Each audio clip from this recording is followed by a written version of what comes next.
আজ আমার কানাইয়ার মুখটা দেখো ভার হয়ে আছে। তার যে তার মায়ের ওপরে বড্ড অভিমান হয়েছে আজকে। তার মা আজকে তাকে সন্ধেবেলায় না নিয়ে বাজারে চলে গেছিল বেশ কিছু প্রয়োজনীয় জিনিস কেনাকাটি করতে।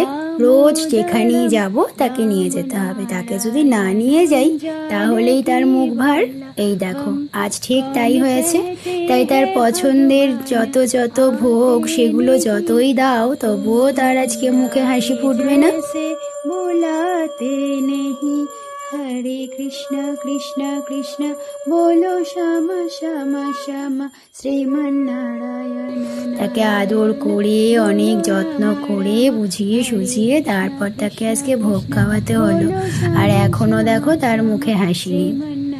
বাইরে একটু মেঘ মেঘ ছিল, তাই ভাবলাম যদি বৃষ্টি নামে। আজ আমি স্কুটিতে করে গেছিলাম, তাই ভাবলাম যদি বৃষ্টি নামে তাহলে তো ভিজে যাবে আমার ছোট্ট বাবাটা, তাই জন্য নিয়ে গেলাম না। আর দেখো তার মুখ ভার।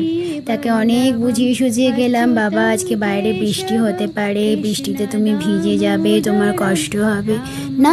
তার তো মুখ ভার। এই ছিল আমার গপু সোনার আজকের রাতের ভোগ। ভোগে তার সমস্ত পছন্দের জিনিসগুলো দিয়েছিলাম, চকোপাই, বেসনের লাড্ডু, আর খুব গরম পড়েছে তাই একটু লস্যিও দিয়েছি। কিন্তু দেখো তবুও তার মুখে হাসি নেই।